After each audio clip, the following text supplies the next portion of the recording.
Tell your friends you're listening to the Verhoeven Effect podcast. I'm Conlon. And I'm Nathan. We have another very special episode. We have the 1970 movie Colossus, the Forbin Project. Nathan, do you have a history with this movie? I had seen bits and pieces of this over the years. I think about 5 years ago, I sat down and watched it end to end. Oh, really? Okay. Yeah, but I was vaguely familiar with it as it was something that played on, like, those old networks that used to run sci fi all the time. Yeah. And then I found you could watch it. Where did I watch it 5 years ago? I'm not sure. Because I know now it's like basically either the rights have expired to it or you can get DVD copies of it. Yeah, it was not streaming anywhere except on the Internet Archive, so Yeah, which is kind of nebulous as to like, huh, is this here legitimately or not? Yeah, it seemed like a clean copy. yeah, So yeah. it wasn't one of those YouTube things where it's all like slightly out of sync and Yeah, it has a line down the middle and like some flashing thing that's going across it every once in a while, and it's mirrored. Have to defeat all those algorithms, which I can understand. oh yeah, So, yeah, I only saw this because when I was looking at the director of photography for Westworld, I was like, one of his top movies is this. I'm like, what the hell is this? It's like this AI takes over the world movie. It's like never seen this before. It's like, hey, let's take a look at it. Also, it might be one of the dumbest titles that there is. yeah. Originally, I think that it was based on a novel, Yeah. and the novel was just called Colossus. Yes. But I think this was they added the Forbin project to it because there was a superhero movie coming out around this time. Huh. Okay. They didn't want it to be confused with that. Right. Okay. So yeah, it's a strange name. It sounds like one of those movies like, oh, this is like really stupid, and they're just trying to make it like they don't even have a good creative team, like advertising or the names or anything, and it's Well, it's like, no, it's what well, it's one of these titles where it's like it's incredibly specific, but if you don't know anything, it means nothing to anybody. And so yeah, it doesn't inspire any kind of like the title doesn't inspire anything in you as to what the movie could be. yeah. I had some trivia here, but apparently that is now a broken link. But it was something about like there was some superhero movie that had a character named Colossus in it. Okay. Was supposed to be out around this time, but ended up not happening. But by the time that happened, I know that one of the X-Men is named Colossus, but I doubt in 1970 they were making an X-Men movie, so it had to be something else. So. this movie was actually like filmed mostly in like '68 and '69. Okay.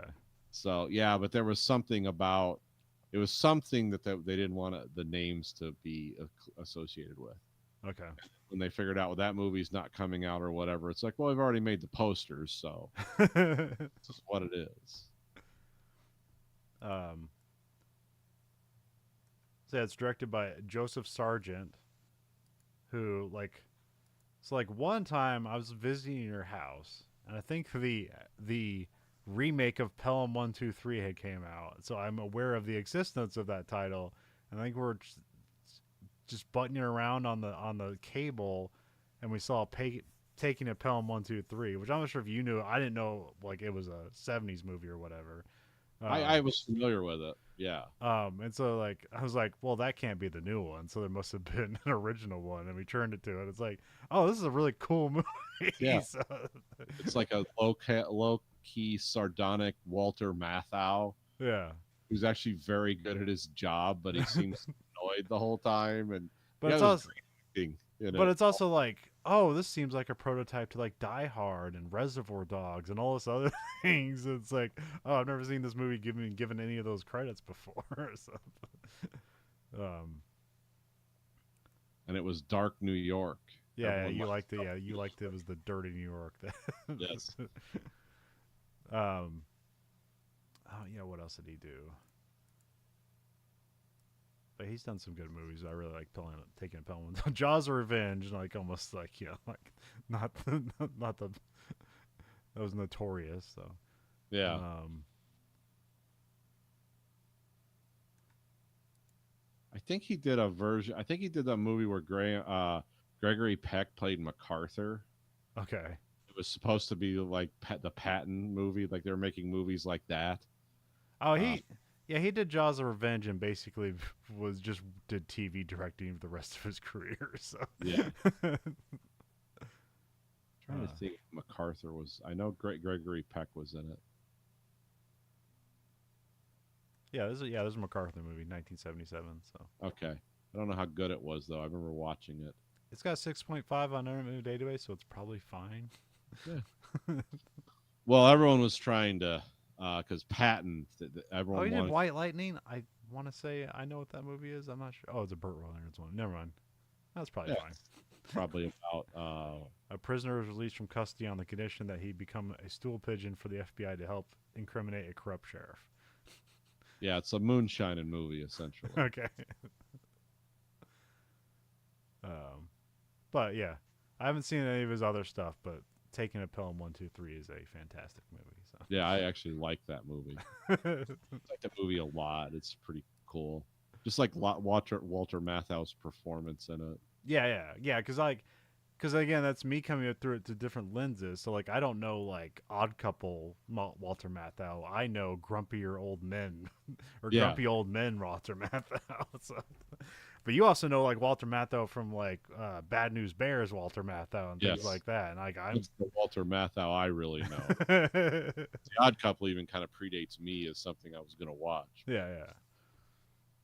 Um, and then the cinematographer is Gene Polito, which like he did Westworld last week, and then like Up in Smoke and Future World. So um, oh, and one of the Bad News Bears. Bad News Bears goes to Japan.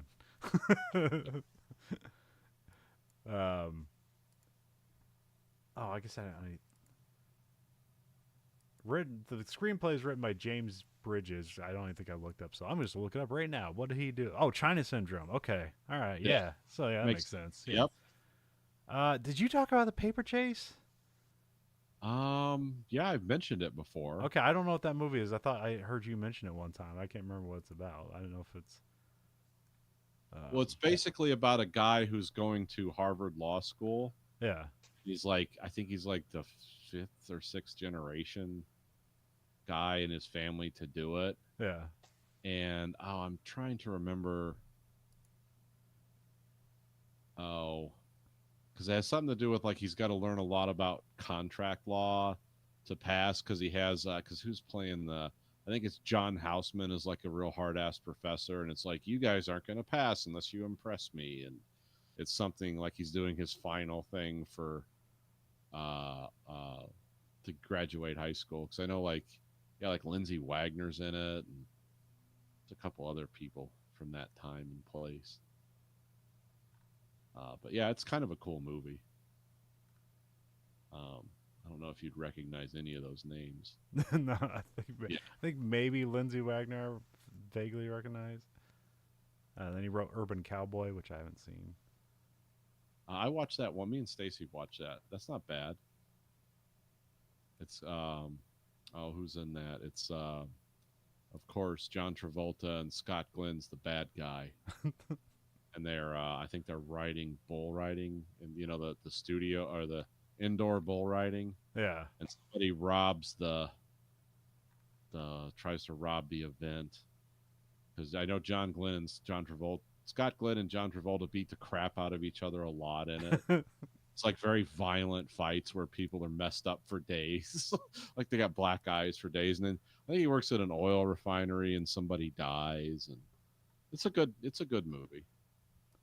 And then the novel is written by D.F. Jones. Yes. Seems to be like a UK sci-fi writer. He wrote 3 of these Colossus books, and then I'm not sure of anything else. I don't know from anything else. I don't know if you've come across him, Nathan, or this is the only thing you know. I just read the synopsis of the Fall of Colossus and Colossus and the Crab. Which sounds interesting. Yeah, it's basically like Colossus is very similar to the movie, and then Fall of Colossus like Martians try to help humanity. No, that's the third one. Is that the third one? The end of the second one, the Fall of Colossus, is them destroying Colossus, and then Colossus is like there's another system from Mars as it dies. Oh, okay. And the Yeah, I third just one, the Martians come to help fight the system, but then they do it like then they want to steal oxygen from us, and then yeah, it seems very strange. The first one's the good one. yeah. Uh, Did you read any of them books, or you just looked at them? No. Okay, okay. Um, yeah, because it was like yeah, this movie has like such a like random dour ending almost. And I'm like, well, it must be how the book ends, but like the other books weren't written at the time this movie was being made, so there's no way they made this movie with like more in mind, right? Yeah. It was just like, well, we're just gonna do a '70s downer ending, I guess. So, Yep. um, I guess yeah, it's more of a late '60s movie, but I don't know. But It again, kind of this is established trying to itself. do. You can see that the influences of 2001: A Space Odyssey, because if you look at the trailer, it's directly pointing that out. Like this, like it's in the guise of 2001. So they're trying to like get on that like AI is bad and sci-fi stuff, but like they don't have to go through the effort of making like high end sci-fi like the special effects. They just have like rooms with lots of blinking lights and stuff like that. So. Yeah, a lot of oh, the computers like in these rooms were actually like university computers that they let them use. Huh. Okay. But they had to have armed guards there when they weren't filming because the computers were worth like $4 or $5 million. So yeah, they had to keep them there. This movie does have good production value, but also seems cheap along the same way. So where it's just like there's not action. It's all it's all cerebral. You don't need action for everything, but Yeah, it's kind of how would I describe this movie? Yeah, it's a very thinking movie. it is kind of a thriller, I guess. Yeah, Yeah. but it is very stationary. Yes. Even though they do some world trotting every now and then, it's pretty stationary. So, also like very short, I guess, for what they try to introduce and follow through on. So, Yep. Yeah, I'm trying to think of like what because HAL 9000 definitely definitely oh what did it do? Yeah, it definitely influenced this. Um, but there's actually a Philip K. Dick novel called Vulcan's Hammer where there's two computers, Vulcan 2 and Vulcan 3, and they basically run the war, but it's the same thing. It's like, well, we've decided we're not going to actually do this. So, because it's like it doesn't make sense for you to destroy each other. So this idea has been around forever with the computers, yeah, and but even I like it was either late 50s or early 60s, might have been 60s. There's that French movie Alphaville, which has, but that's about like not world control. It's like this AI controls like this weird town in France, and where they have ladies like fascist ladies with knives that swim to kill you as their execution thing. So, it has one of the best yeah, I love I if you got to talk to AIs, you talk to them the way Caution did to the Alpha 60 master computer. Remember the thing that its voice was like, but it was crazy deep. yeah. It was all in French, so you just got the subtitles. But it's my favorite is like the computer's asking him random questions while microphones are just rotating around his head. What is the privilege of the dead? It's like to die no more. What transforms day into night? And he's like poetry, so he's giving the computer very weird answers that he knows like logic will not allow it to. It's like, oh, you're hiding, the computer's like, you're hiding things from me with these answers. What was the one? There was another question. Oh, I forget what it was. Oh, what's your religion? And he says like inspiration and conscious or something. He just says stuff. It's weird because like that In, character, that detective character, did other movies, and like it's basically it's like Alphaville was just a weird town, and then like Yeah, he had more like straightforward detective novels than other movies. yeah, because it was like because he was like basically like a French guy's imagining of what a hard boiled detective would be. Yeah, So he had a weird name like Lemmy Caution or something. yeah, yeah, Not a name anyone actually has. But I still remember the questions the computer, like, what is the privilege of the dead? To die no more. But he delivers it in an upbeat, like weird kind of, because he's playing games with the computer, which is what you want to do with computers is play head games. yeah. Cass is Eric Braden, Yep. who like this is like the only thing I really know him from, but like you look up his movie database, and he has over 4,000 episodes of The Young and the Restless to his Yep. name. He is still acting in that role today. He's 84 years old. I like how he had to change his name for this movie. Oh yeah. Well, as he's German, Oh okay. because his real name is like Hans Jorg Gudegast or something. Yeah, we're not putting that on a poster. um. But yeah, this is like, yeah. I mean, a lot of these older movies we watch, it's like, huh, well, I guess everybody in the cast is dead. So it's interesting. It's like, not only is this guy not dead, he's still acting. So. Yeah, he's still doing it. And the female lead is still alive, too. Huh, okay. She's like 82, but yeah.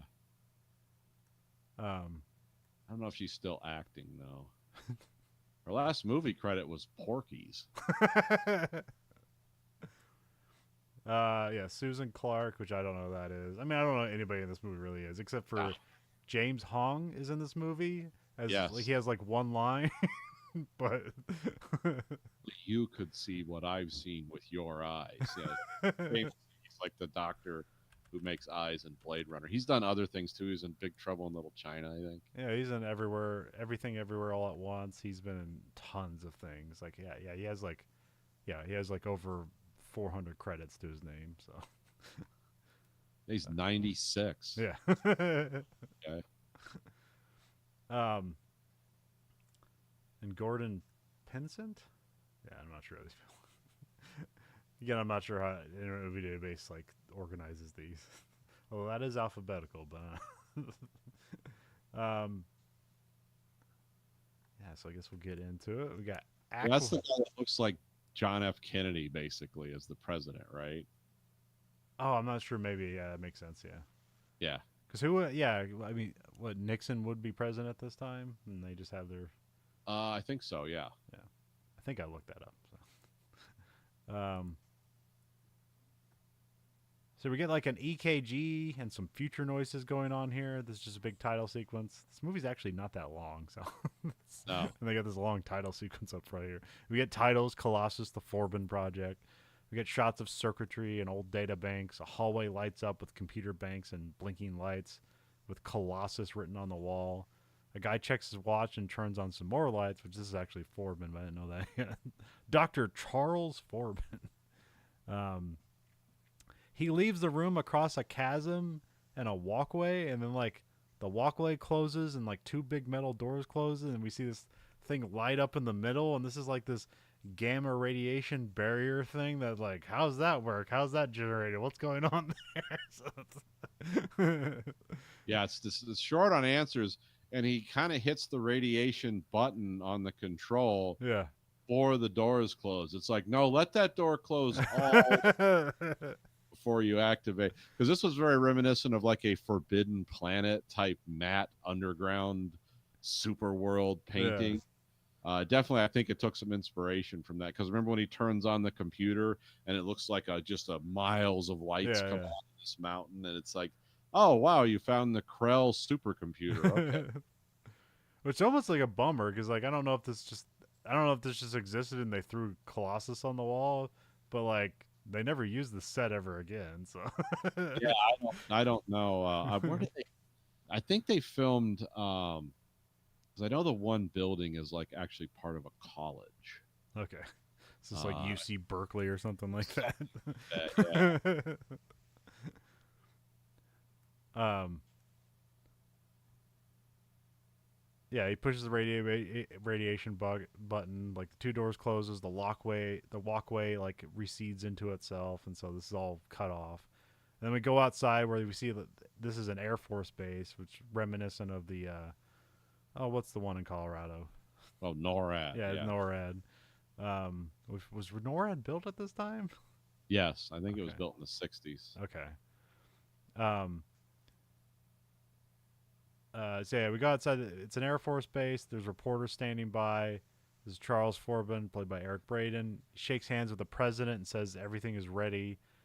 Some guys talk and they like, oh yeah, like the CIA guys talk about being put out of a job because we don't really know what's going on there. But yeah, basically they're using this supercomputer to handle all decisions about war now. So, or at least in response, like they're just giving it nuclear weapons and responding, which is very, this is pre Skynet. So, and this is just Skynet essentially, which I don't know if James Cameron ever gave any credit to this movie I for don't think they sued him. no.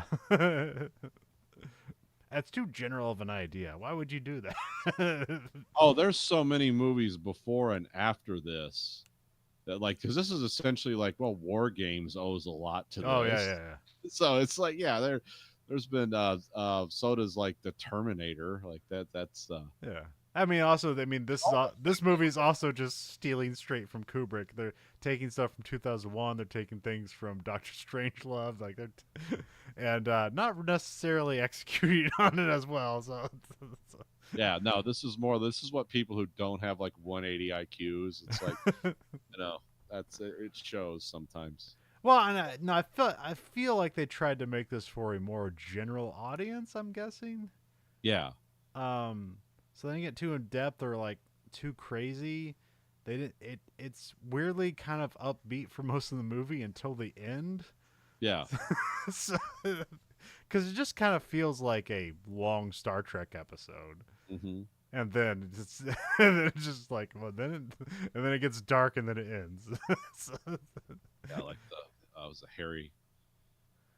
Oh, who's the guy? Who's the buddy in? Uh, I always think of him from Quantum Leap, the original Quantum Leap. oh yeah. Who guides him? What's that guy's name? Um, It's Al not Harry Dean Stanton. It's Al from Quantum Leap. Dean Stockwell. yeah, Dean Stockwell. Also famously, like I think he ended his career in like Battlestar Galactica. Yeah. It's one of the evil robots. Or one of the Cylons, the bad ones though, not the ones that didn't know they were Cylons. Yeah. But yeah, that's always my favorite. It's if from Blue Velvet. It's like 'cause his line is "It got dark." Just go down. It's like yeah, whenever a movie takes a turn, it's like there he is. Like it got dark. Then we cut to the president gives a press conference where he introduces Colossus, an AI that is in charge of defense and nuclear weapons. And then we hand off to Forbin, who he gives a slideshow presentation.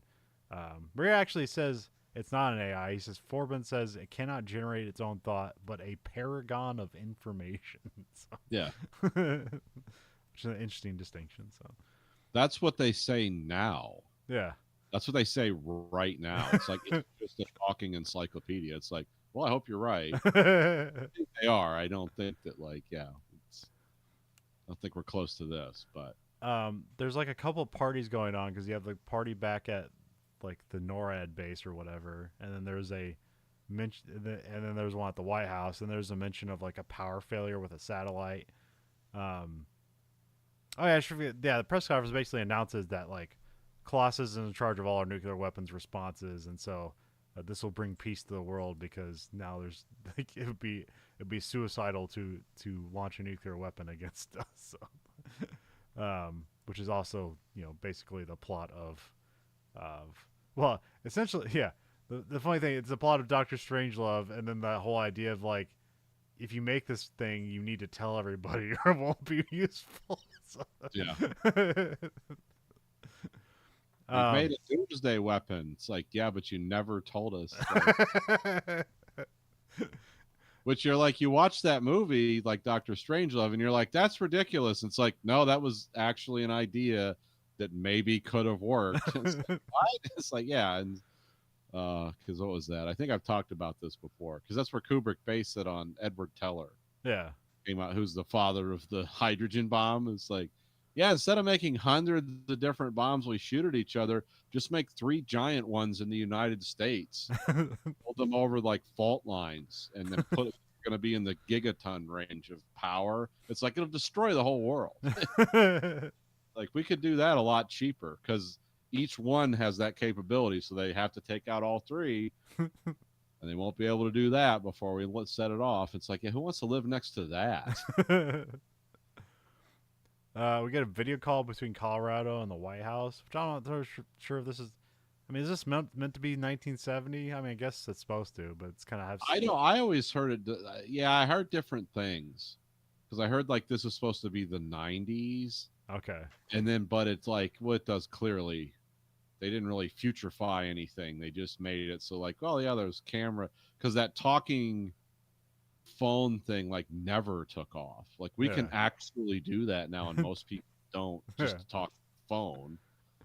I mean, you could do that back in, but you would need like a satellite like dish hookup system. You need dedicated, expensive equipment. Yeah. But here, there's like you're just talking to a TV screen, which is like, no, they're not doing that. That technology was not available then.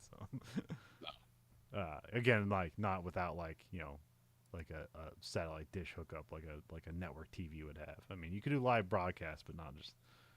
I mean, I guess you could run a landline. Like, maybe they did that. Who knows?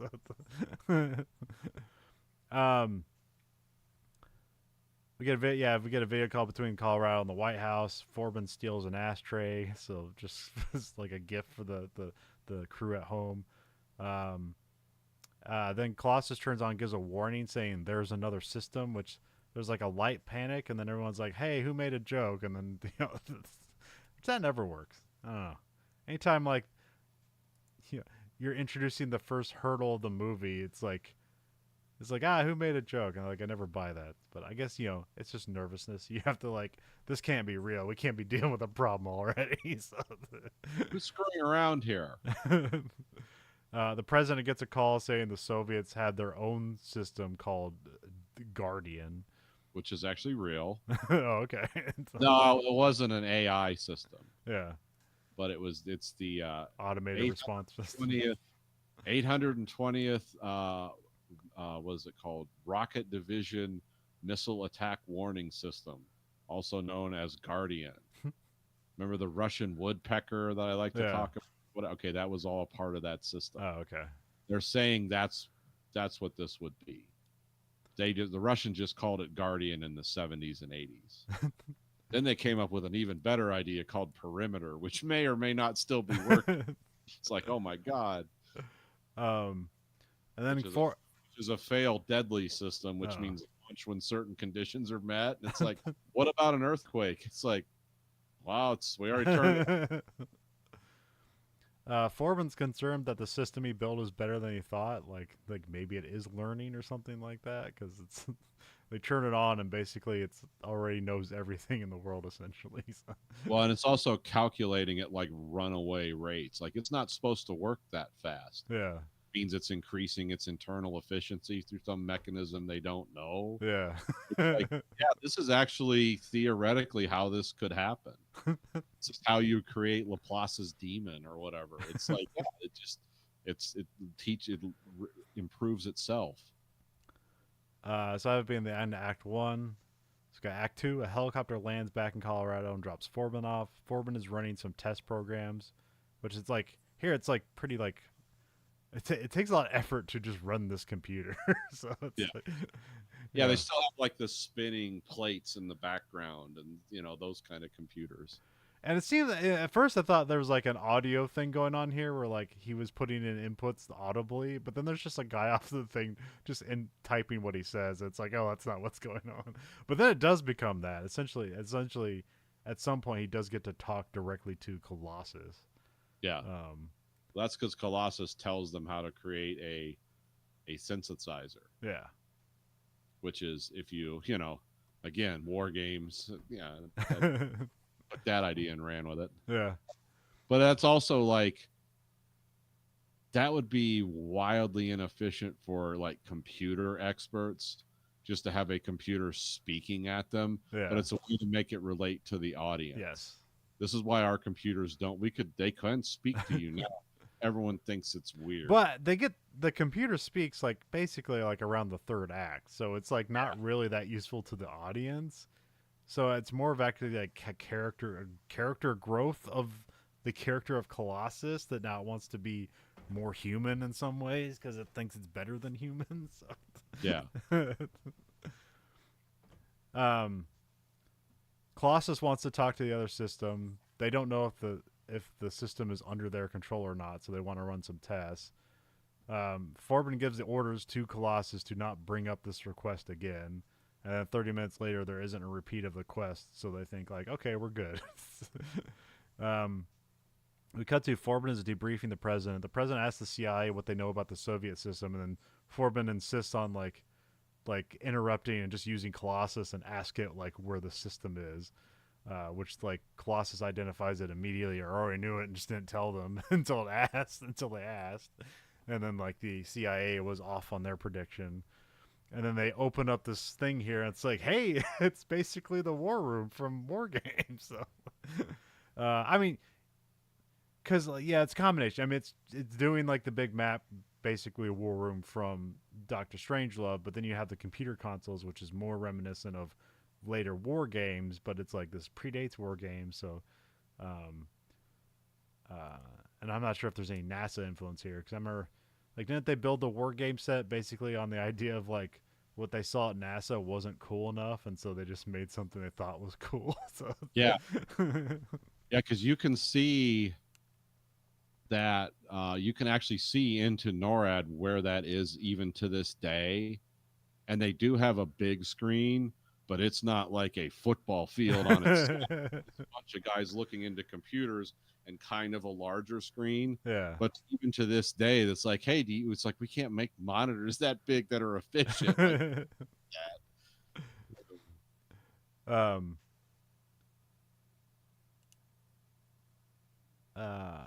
Colossus wants to learn about the other system. Forbin asks for permission to be the only one to talk to Colossus because he knows like the syntax of how to talk to it and everything. So they allow that. We cut to they have a system set up to talk to Guardian, and Colossus is sending like multiplication tables to Guardian, and then it starts sending more complex math to eventually where it starts like sending stuff that it's like it's solved theorems that they haven't been solved yet. Like when they're working when it's doing this, and like yeah, because they have very limited TV screens here, but they also just have like a massive printout, like going on about the information that's going on. So they're using everything here. So yeah, they're using like screens, and then they're using the old-fashioned printers. It sound like it's like stock ticker almost, from that era. Guardian starts sending math back to Colossus, and then Colossus waits. Like, well, they think like Colossus is like being overloaded or something because it seems to be going slow. But then they're like, oh, it's just waiting for Guardian to catch up, and then they synchronize and start doing the same math together or whatever. And then like the screens just become like wavy lines. Yeah.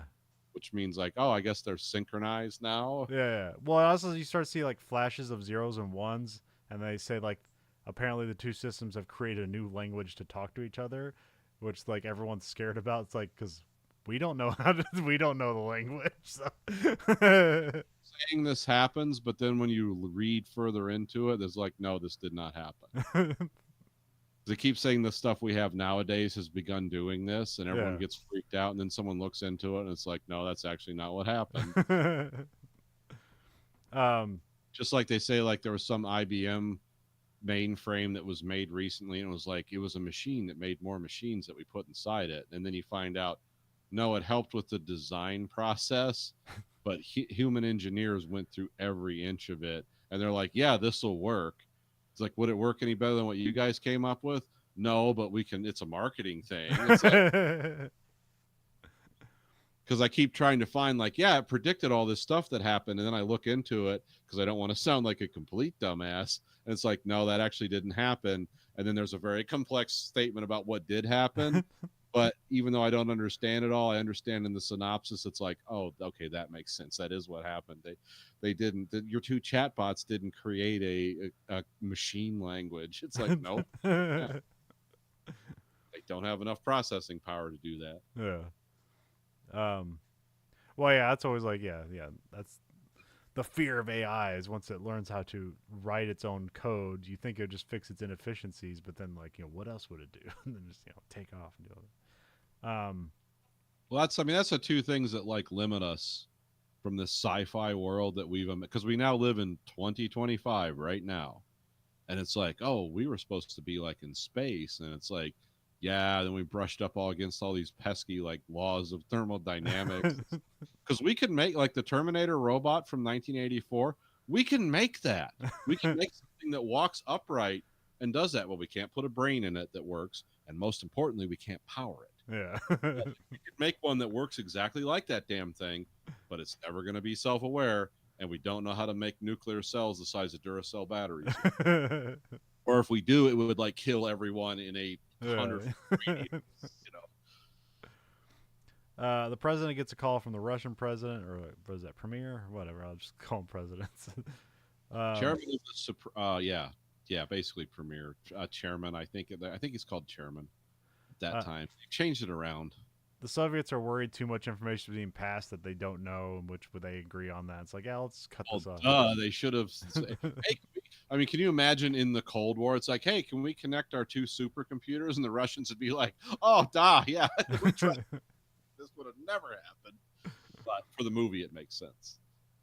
The Russian expert talks with Forbin and how to proceed, and they agree on a shutdown. So Colossus gets cut off and asks why, and he keeps trying to find a new communication path. And you can see this up on like the war screen, and like it's pretty neat. It looks like different undersea communication cables are being illuminated. Yeah, they follow the same pattern over and over again. They don't ever change. No. It's not like the cool, like, we're tracing the call they do now where just the line goes around the world. Like, Colossus demands to restore communication. The leaders want to show their dominance over the machines by not lighting them. But Forbin just wants them to do its thing, which is it's fun naivety from Forbin, but it's his way is the only way that works. But it's like, yeah, don't lie to the thing; it's just gonna get worse. So. Yeah, you're talking to an omniscient super being that has all knowledge. You think you can lie to it? Colossus threatens it will respond, but won't say how. So everyone gets freaked out by that. Then President gives an order to Colossus to stop, and then at that point, Colossus launches a nuke at Russia, and then Guardian launches one back at Texas. Then Colossus demands the link restored, or won't stop the nuke. They restore the connection. The nuke coming in America gets destroyed with an anti-missile or whatever. We never see this stuff; it's just on the screen. No. And then a fucking nuke hits a Russian oil field and kills everyone. Again, we don't see this. And then Colossus demands to be added to the Russian and U.S. hotline, so there's nothing that it can't hear. Because those are the only things that weren't connected up to Colossus for the communication stuff. So. And then the president goes up to Forbin and does that thing where he smacks him on the head, and he's like, really, in a mountain with a radiation trench? Because it's like the general said in War Games, can we piss on the goddamn spark plugs? Like, not now. Yeah, that was really short-sighted. Naive. It's like, yeah, we're going to build this thing into an impenetrable fortress. And it's like, yeah, great. And it immediately turns evil. The sad thing is, though, in our banal world, let's say we invented some modern version of Colossus. And I hear there's supposedly a remake of this movie coming out, but I've also heard it's stuck in development hell like everything else. But imagine like they remade Colossus. They would not hook it up to nuclear missiles. They would try to figure out, like, how can we screw people on Wall Street? Yeah. That's all Colossus would be doing. Yeah. It's like, yeah, just turn it loose on the money. It's worse than weapons. Yeah. Yeah. Yeah, gaining a hold of Wall Street. How will the machine attempt to create a utopia? Is it by making everyone poor or everyone rich? I don't Releasing a new shit coin. know. um, Non-fungible yeah. thing, a frangible coin. I don't know. It's all nonsense. The president gives a press conference saying a U.S. sub test fired a nuke at Texas, and then the Russians say meteor hit the oil field. So it's like, oh, they covered this all up. So, and again, like it works for the movie because we never see any of these things blow up. It's just like told us. So like, Yeah. I mean, I guess they're saving it for the end of the movie. But there's a lot of things like that's a huge consequence. Why is no one talking about this? And it just doesn't get any kind of follow up in the movie. So Well, one of the things, like, this movie was made for like 2 million, yeah, basically, because they wanted like Charlton Heston or Gregory Peck to okay, play Forbin. yeah, They just didn't have the kind of money to do that and tell the story they wanted. So they kind of went with no-name actors. Now the computer stuff, because they could get stuff from like Caltech and all that, like those are real computers. Because the alternative would be like a box with lights on it, and it's like, oh, we want it to look authentic. yeah, And then the opening scene, like that was pretty great matte work for that yeah. time. It looked cool. Like I said, it immediately brought me back to Forbidden Planet. But it's like, okay, we can do it. We're going to do some, some cool scenes later. But yeah, there can't be any big action. I guarantee you the single most expensive action scene in this movie was the helicopter Yeah. landing in Rome. Like Yeah. they probably spent 10 grand doing that. um. It's kind of there's kind of a montage going on here. Forbin meets with the Russian computer scientist, and they have a conversation that we don't hear. And then we cut to Colossus is asking the team for Forbin, and they try to stall, but it doesn't take no for an answer. And they're like, "Yeah, don't lie to the thing." So they tell Colossus Forbin is in Rome, and it demands Forbin be in communication by 0800 or something. There will be a response. No details. Then the helicopter lands to get Forbin, and then the Russian agents kill their computer scientist Cooperin. So it's like, well, and then like Forbin like runs up. He's like, oh, is everybody in danger? And like they don't shoot Forbin at all. They just go out like he's just like, go ask them why, and then they say something to him in Russian. And then like he gets back in the helicopter and like he says like yeah what Colossus told him to kill him or something like that. So Yeah. um, We're assuming Colossus and Guardian are the same entity now, because all we hear about is Colossus. So. yeah. It seems like Guardian's pretty much been subsumed by this point, and his only identity is location, probably. So Yeah.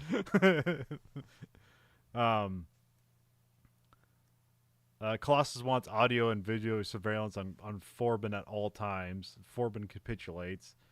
Now, this is one thing I like about this movie, where they did this supercomputer thing, but it was still very dependent on human beings for physical reality. Yeah. Like it could launch missiles and do things like that, but that's because it was hooked into those systems. Yeah. Like nobody's car that has like no provisions for self-driving or like some of those movies, like your microwave kills you, Yeah. or your electric razor's chasing you around the house, or your car starts turning corners. It's like those will only happen if there's provisions built into those. Yeah.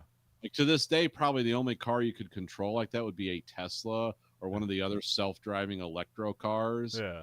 Like there's no way you could just take over a person's car with an AI, and especially couldn't do it in the 70s. Yeah. We were still very dependent on human beings to like, you must put the cameras here, here, and here. It's like, yeah, Colossus can't integrate with the world. Yeah. I mean, it can just do communication, and then like again, like it can turn things on and off, whatever it's connected to. But it doesn't have like a physical, doesn't have hands or fingers. It has to have humans do these things. So. Which this is another like dark sci-fi. Remember that Demon Seed movie about the computer that knew it couldn't work with reality, so it like impregnated a woman. And yeah. It was a weird movie, but it was actually pretty good. Yeah. And it gave birth to she gave birth to like a computer baby. Then you peeled all the electronics off and just looked like a baby. It was like, now I'm in the world now. So yeah, that was always like we had a lot of weird movies in the 70s.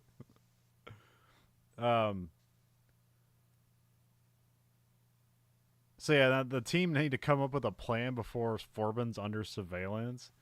Um, but Forbin devises kind of like a back end plan to like get around that by having Dr. Markham be his mistress, that he'll like need private time without surveillance with her, and that's how they'll be able to use his intellect. Um, we get like weird editing showing off the new surveillance system, the Colossus. They just kind of keep cutting to different angles randomly, and we show off the cameras that have shotgun mics. Which Yeah, is the cameras look like a weapon being pointed, like a yeah, sniper weapon, because they have those black and white check marks around the focus and depth things. yeah. They're continuously moving all the time to look ominous. They It's like it's always focused on you. got chrome all over it. They look neat. So. Yeah, so they vaguely look like a rifle with a scope on it. Yeah, and they just start popping out of everywhere every once in a while because like Colossus demands it. I'm guessing Colossus demands it be, put everywhere. So, although presumably maybe Colossus wouldn't even need this stuff. I mean, this is for the audience, because it seems to be able to see with the information it has. It wouldn't really need this, or maybe it's just using satellite surveillance. I'm not sure. Yeah. Um, Yeah, this is more of a philosophical movie than like a hard facts on the ground. yeah, Because they made an AI in the transistor era, which is like, man, that's just a giant heat trap. yeah. Forbin shows off making the perfect martini, which I don't know.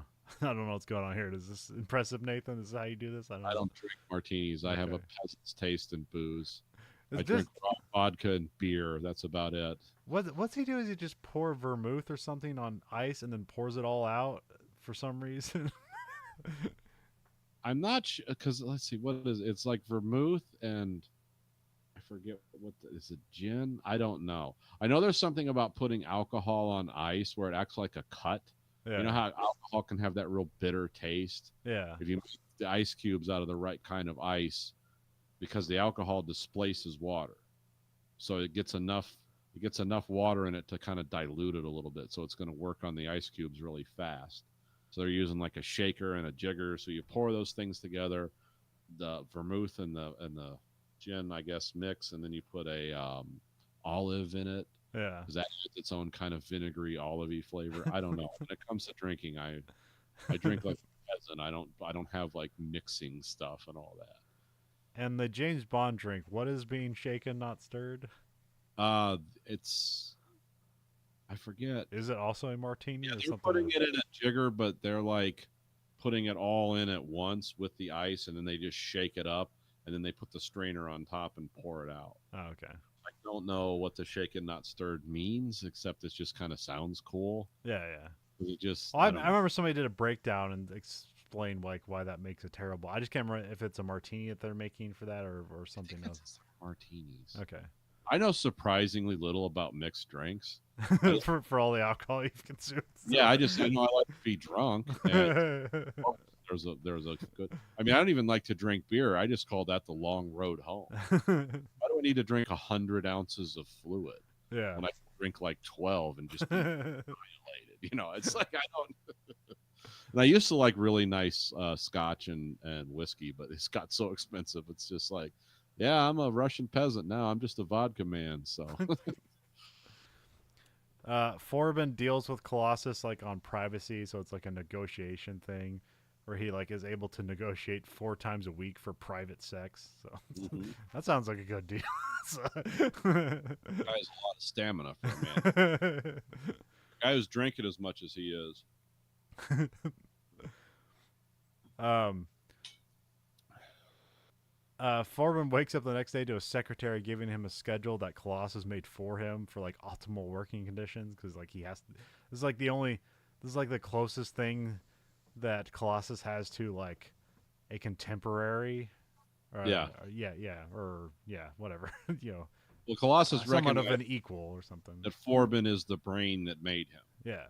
So he feels he can communicate with him, and he also, what does it say? Keep your friends close, but your enemies closer. Like, Colossus knows this guy's a threat. Yeah. When in actuality, no one guy could run this project. This would be bigger than the Saturn V missile. Hundreds of people. Like one guy knows tin, and one guy knows peroxide rocket fuel, like one mega brain. Yeah. I mean, look at the Manhattan Project. It's like Oppenheimer did not invent the atom bomb. He led the team of 1,000 experts that invented the atom bomb. So yeah, that's always like the movie thing is like, oh, this one guy has like a 500 IQ, huh? It has 12 doctorate degrees in every form of materials and physics. This guy's amazing. Yeah, man. Yeah, I guess at this time, he probably wouldn't even be like a computer scientist. That'd be like a relatively new thing. He would just probably been like a physicist or something, Yeah, where did or a mathematician, I guess. I think computer science didn't that come out of the UK? Maybe. Yeah. I mean, yeah. I guess with Decoding machine. yeah. So that's where that would have started. But I don't know, like when that was like started in universities and when it was being taught and stuff like that. Had 50s, 60s. Okay. I mean, whatever. It was always part of the defense. The only people that had the money to make that dream come through were defense people and U.S. taxpayers. Then we also like learned that Colossus wants a voice, so he like Colossus basically sends them like plans on how to build a synthesized voice for them. Yes, Well, very Apollo 13. It's like he sent us plans with stuff we already have here. It's like wow, inventorying. Man, inventory never goes perfect. Speaking of which, Jim Lovell died. Who's that? The commander. Oh, of okay. Apollo 13. He was 97. Huh. It's crazy that those guys are that old. Yeah. It's like, I don't think of that as, this guy's being that old, but yeah, that was a long time ago. Space travel is a long time ago. Yeah. You don't even do it anymore. No. Unless we're billionaires or their friends. Yeah. And then we're just going into the upper atmosphere and falling, let's be honest. If you really want to impress me, go through the Van Allen belt. That'll show them. And especially because one of the rockets looks like a giant phallus now. We're in a very strange era of and future feudalism or whatever we're heading towards. Yeah. It's Jeff Bezos is just becoming Dr. Evil. So. Yeah. Ride space phallus. We cut to Markham shows up for date night, and like she makes the perfect martini because they have to kind of like put on a ruse here because they had to lie to Colossus that they've been having. Well, he calls her his mistress. Does that mean like this is a affair? Someone else. I never got that. It's like a mistress. Now, does she have a ring on? No, I don't think these people are married to science. Yeah. That's why I understand. But like, I saw a ring on her. And I didn't know if like, wait, is that a wedding band or something? So I didn't know. I don't. Maybe mistress meant something else. Maybe just it's the woman you have sex with because you're not married, so you're living in sin, and that's why she's called a mistress or something like that. That might be the actual definition. I always thought of it as in the Russian oligarch terms. It's like I have a wife, but I have a mistress on the boat. Yeah. It's like, and they both know about each other. But I have so much money, I can play this game. Yeah. Two women secretly vie for my death. It's a dance of life. But that's what I think of as a mistress. Is someone you're not supposed to be sleeping with because you're in a dedicated relationship with someone else, supposedly. Yeah. But mistress makes it sound exciting. It sounds better than whore. So that's why we say that. Now Colossus, mistress, greater than whore. So. Quite a concubine. So yeah, they have dinner and then they have to get ready for sex time, and Colossus demands that they get undressed in front of the cameras before entering the room for privacy.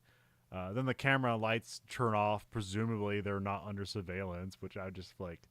Yeah, okay. Oh, good. That light's off. That means no one could be watching. Yeah, like there'd be no. I do like it in the movie, though. Like, the actors do a good job of conveying, like, I'm embarrassed, but I can't seem embarrassed. Yes. Because this guy's never seen her naked before or vice versa. Yeah. And they just have to strip down. Now, the way they shoot this movie is you never see anything because there's always a table or a wine bottle or something in the way. Yeah, there's an artful, like wine glass that, like, that, like, hides the nudity of Well, it like hides her body perfectly. yeah. You can see the shape of her hips, but the upper part of the wine glass like hides the front of her body. You can just see her head, her arms, and it's like the shape of her. It's like really cool, actually. Like that was kind of, I don't know if they meant for it to look that way, Yeah. but yeah, that's kind of cool. Live impressionism. Yeah.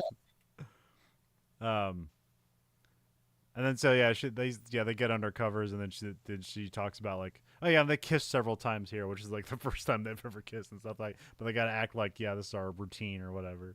Um, so yeah, it's an interesting setup. Although it just kind of comes too late. Yeah. So, because like this is like you like in the trailer, this feels like this is gonna be the whole movie. Is this whole setup, and it's like just kind of a late introduction, and then like, but it's showing them being clever, which is fun. You always want people to be clever, so Yeah, the two leads in this do have some kind of like chemistry. yeah. They seem like they're having this, like they maybe really are awkward on set, and it's like let's just transcend this, or I'm sorry, not transcend. Let's just translate this through the camera because Yeah. it would be weird to be naked around someone and you're in a room full of photographers or production team. So yeah, that's But Forbin's informed about what the team are doing. They're trying to work on to stop Colossus, which I think they're trying. Yeah, they're trying to work on. Yeah, everyone's trying to work on like stopping. Oh wait, no, that's yeah. Well, that gets almost immediately later, and then they go to sleep. So that being in Act 2, Act 3. There's a meeting on a plane with like Russian and military, and they're trying to figure out how to sabotage basically the entire world's nuclear weapons. yeah. We cut to next night.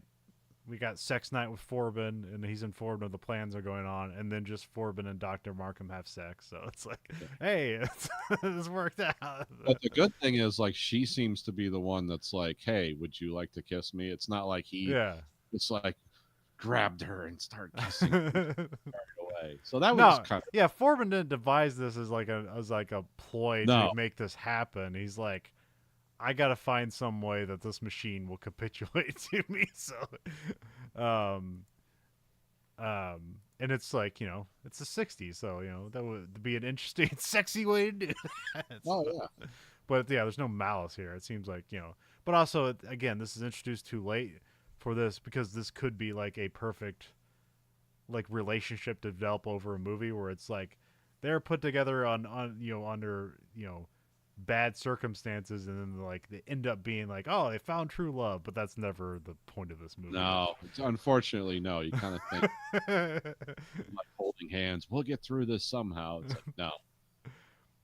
Yeah, because like basically like even the Dr. Markham character is like, as soon as this is brought up, that's essentially when she becomes a character in the movie. Like she existed, but she doesn't really do any much until this point, and then this is like only lasts a few scenes, like this whole like ploy and setup. So, then we cut to the next day. Colossus now has a voice. Now it's got kind of this weird like sphere with like bottom grating to be the speakers or whatever, and it's kind of doing There's a cool poster for this, an alternate version of the poster where that speaker like it looks like a man's head. Okay. It looks like one of the robots in Westworld, like the new Westworld, like where they're white and they're just like musculature and a blank Oh, right, yeah. So it's like, kind of like, I don't know when that poster idea, that's what you get on the DVD cover. So now this voice was ran through a synthesizer, but it was actual dialogue by an actor. Oh, okay. So that's kind of it's an interesting, you've heard this computer voice before, but here once you know it's an actor, it's like, oh yeah, this is actually pretty good, where they're not just typing prompts into something. Yeah, or just a guy making a weird voice. Yeah, no, this was a guy who talked in his natural voice, but they ran it through one of those big funky 70s that like used as much power as your house. But yeah, Colossus. What's cool about like HAL 9000? He had a normal speaking voice. Like that was almost like more frightening. Yeah. than if he talked like this. It's like, what are you doing, Dave? What's going on? Or opposed to the weird like frog deep voice of Alpha and of Alpha. Oh, They'll like go that might sound cool in French. I don't know. um, Colossus has a new target list for all the countries not under its control. So it's like, well, you better put me under your control or I'll launch a nuke at you. So, What's cool here is they have to go in and change the targeting manually, which is where their sabotage plot comes in. yeah, which made no sense to me. Like, can't Colossus shoot a nuke anywhere? Why does it need to be manually realigned? But again, that ends up being a foil maybe from Colossus's end or whatever. So Yeah, I'm not sure exactly how that. Well, no one knows anything about how nuclear weapons really work because they don't advertise it. So, I mean, I'm assuming nowadays you just program in a new target group, but yeah. I don't know, back then maybe you would have to physically replace stuff. I'm not sure. Yeah, maybe it's just these land nukes that are pointed in one spot and you hit go and it goes. And then there's no consideration for the sub nukes. So Yeah, so well, see that's a thing if you really get into like nuclear triads and theories of power and how to win nuclear wars. It's like we do not care about anything but our submarine launch. The stuff that's sitting in ground in silos, those are targets. yeah. The reason those silos like aren't in New York City, like we want you to shoot at those because those aren't the ones that are going to get you. That's and as far as the drop bombs, we don't really do like long range strategic nuclear bomb. I mean, we can do it with like the stealth things, but it's not like the great old days of like the Strato Fortress. The only thing we care about are the submarine things. Yeah. Colossus demands manual realignment of the missiles, and the president's team are happy because they're like, well, we'll use this as an opportunity to dismantle all the warheads.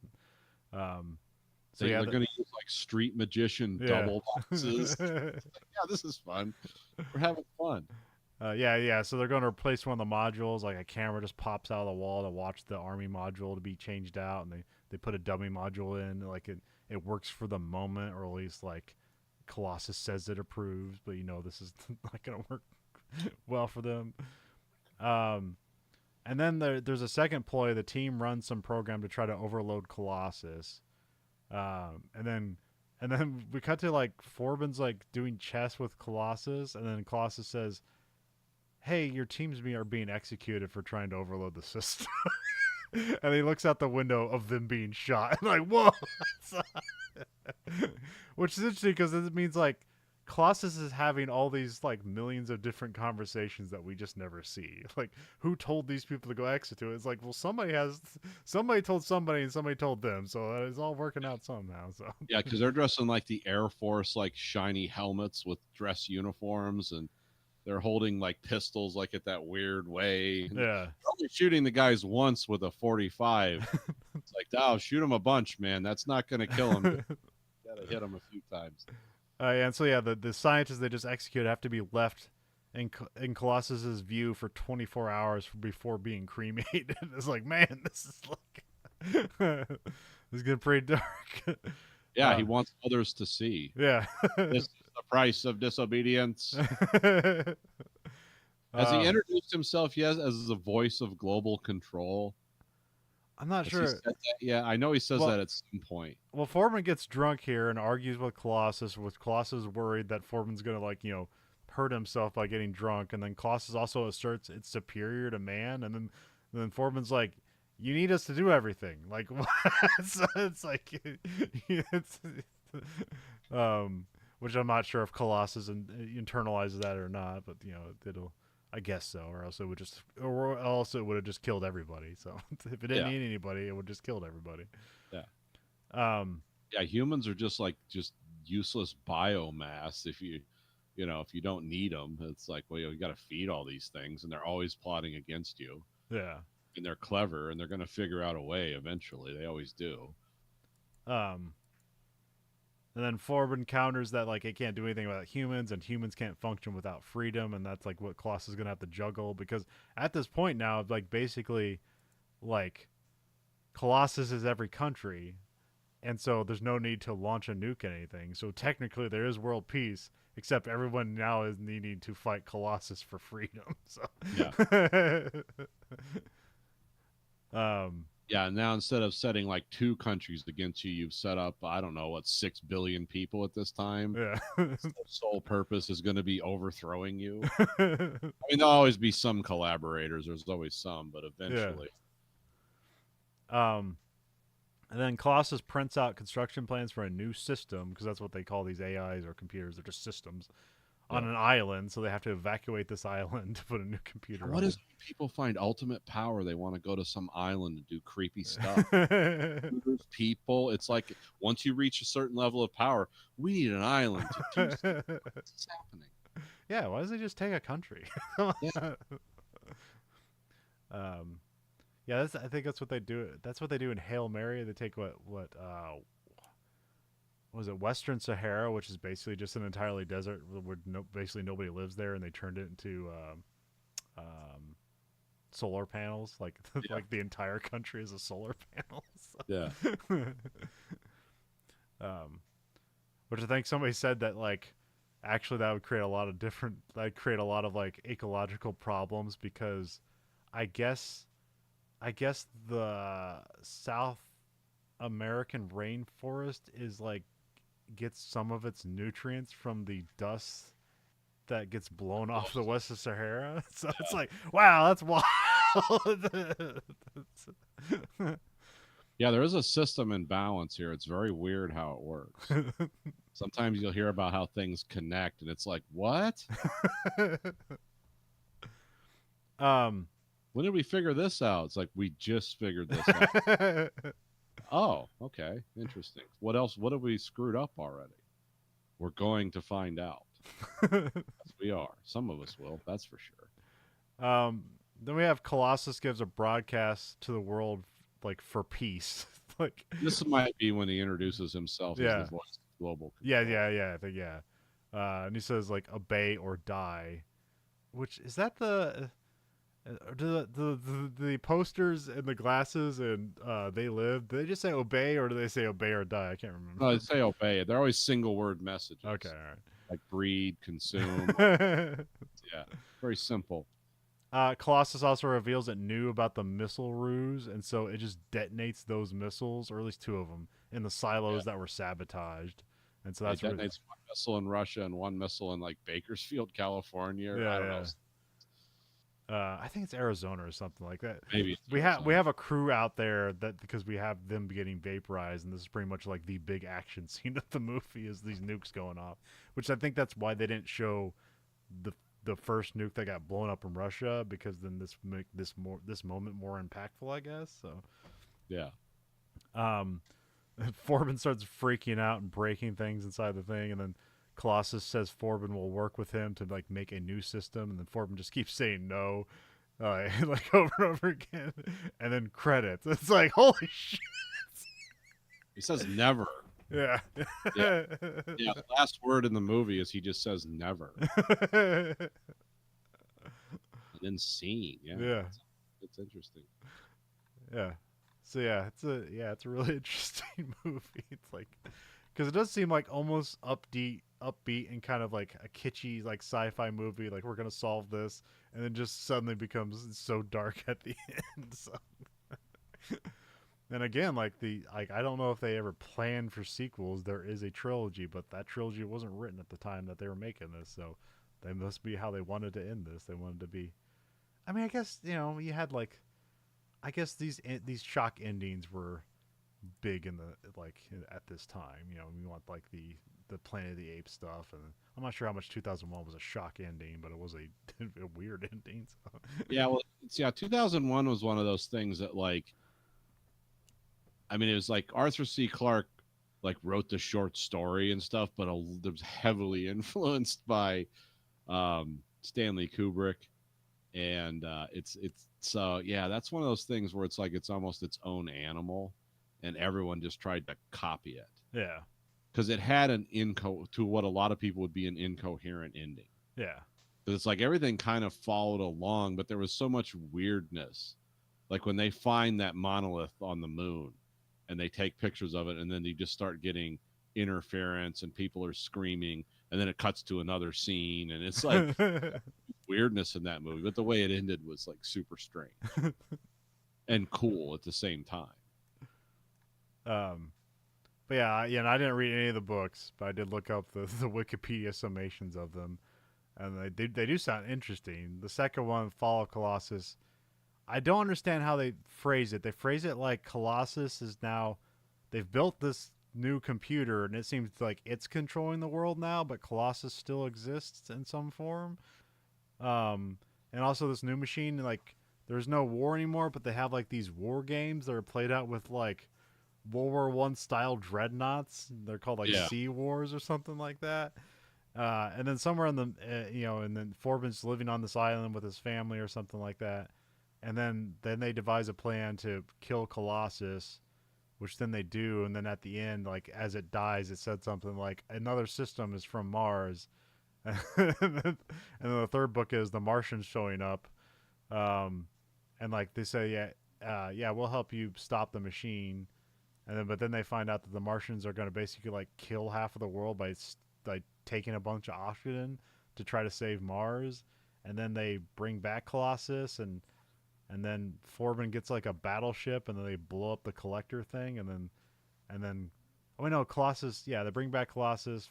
Forbin gets killed blowing up the collector, and then Colossus like makes a deal with the Martians that like they'll let them take a gradual amount of the oxygen rather than like killing half the world to do it. And then when the when the when the sun goes red dwarf, they'll be able to relocate Earthlings to Mars. So when Earth gets swallowed up by the sun, which that's like billions of years later. So I don't know. We're writing some deep contracts. But yeah, that's how I was sussing out from the summary. So I don't know actually how those books are, but I like that seems interesting. I don't know if they're how well written they are or anything, but you know, got a movie made out of it. So um, I don't know if you've learned any more about those books or looked elsewhere. I just looked at the Wikipedia No, I summary. just did a Wikipedia rundown. Okay. Um,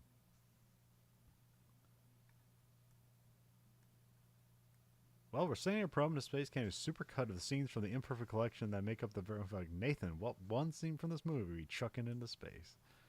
Oh, I'm trying to think. This is a tough one.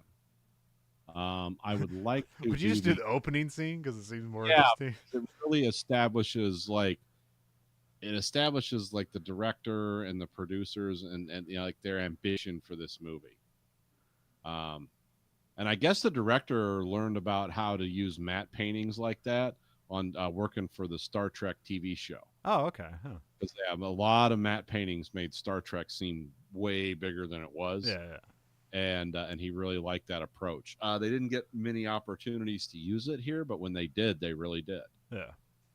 So yeah, I would say that would probably be the scene because this is not like as big a downer movie as like it's not as weird as Well, it doesn't like they don't do a good job building the characters, so when people die, it's not impactful enough. um, it's not as dystopian as like let's say Logan's Run. yeah. It's not as big of a downer as that. It's not as it's not as like it's not as engaging or as bleak as Westworld because there is like a lot of optimism in this until the very Yeah, end. yeah. Then it just drops off a cliff. But it also leaves a chance too. It's like yeah, the brainiac guy is saying never. It's like so maybe eventually resistance is here. So Colossus won't win. He's like I'm John Connor and you're the underground. We're going to be fighting very awkward robots. But yeah, but also like like in the like these other like downer movies, like it seems like well you get to the end of the movie and it's like the world's doomed. mm-hmm. And here it's like the world's not doomed, but it doesn't seem like it's going to be a good world to live in. So. There's going to be a brief period of discomfort.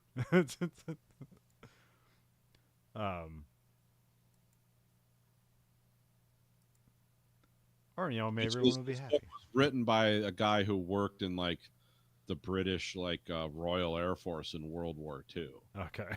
So it's like struggle was almost built into the narrative. It's like the end of this movie is when Hitler is invading France. It's like, oh, this seems hopeless, but we're gonna pull together and win or You can find us on Letterboxd username VHE. 1 out of 5 stars. What are we getting? Colossus, the Forbin project. I'm gonna give it 4 out of 5. I'm gonna give it 4 out of 5 for ambition, for clearly imperfect character development, but enough interesting production values. I mean, it's a movie of its time. It's like, hey, 70s, they made AI. This is exactly what you'd think it would be. Yeah. Like if they were trying to do something hokey about what if they made AI in the 70s, it would be this. So, or 60s, depending on how you want to look at it. But yeah. And you can, I don't know if it just got to it first and nobody ever credits this, but you do see like a lot of ideas in this movie, lots of other places. So. Oh yeah. This movie, Terminator, War Games, War whatever. Games a lot to this. War Games a little less because in War Games, the inventors and operators of the system seem almost foolish until they go get the guy who ran away to the island who actually invented. But then they find him, so he's like a Forbin-like character. Yeah. But all the rest of the people seem like insecure, angry, funny.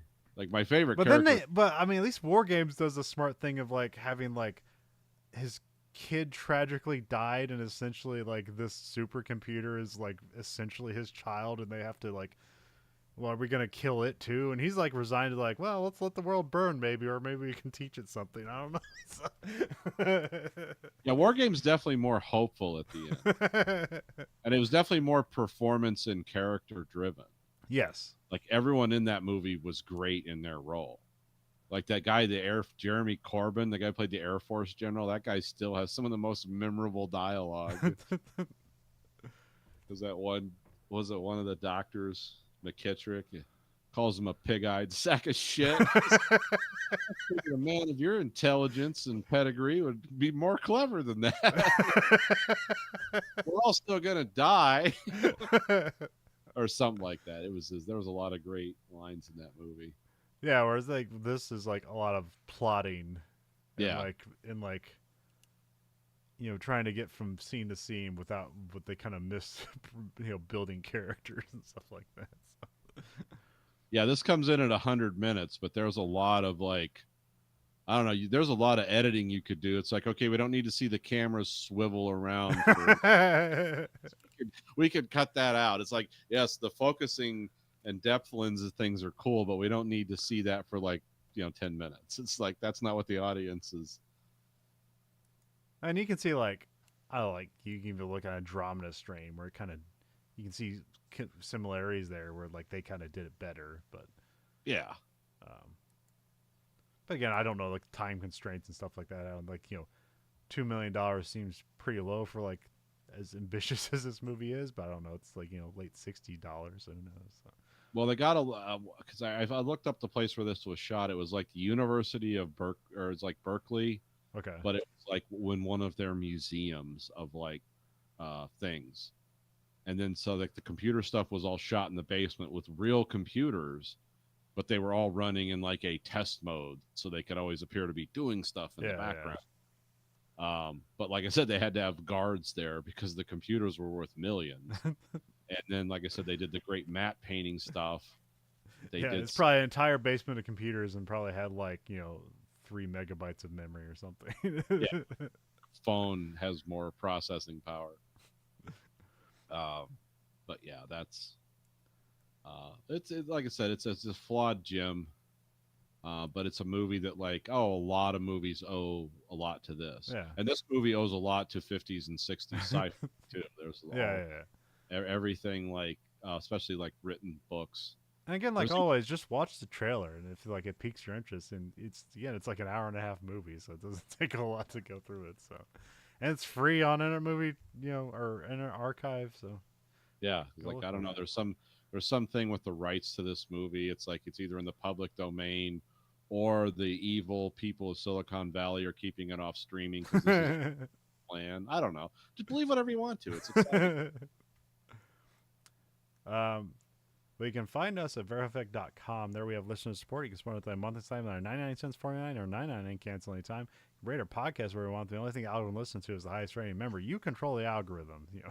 Give us the highest rating. We help the underdog against the advanced AI algorithms. Yeah, don't let Colossus determine what movies you watch and whose opinions you value. Hey, 5 stars for us is a call to resistance against the oncoming AI wars. Yeah, this is how important we really are. Yeah. If you give us 5 stars and confuse what quality and mediocrity are, we are fighting the future. So yeah, I will definitely what's the standard for excellence? Holy shit! It's like an inverted world. You can find us at Twitter at Verhoeven Effect. You can find us on Blue Sky Social at Verhoeven Effect, and you can find us on Facebook at Verhoeven Effect, and you can find us on YouTube at American Greedy Factory and watch both this and that show live and unedited. So for the Verhoeven Effect podcast, I'm Conlon. And I'm Nathan. Goodbye, America. We were almost, I think we were the same length as the movie.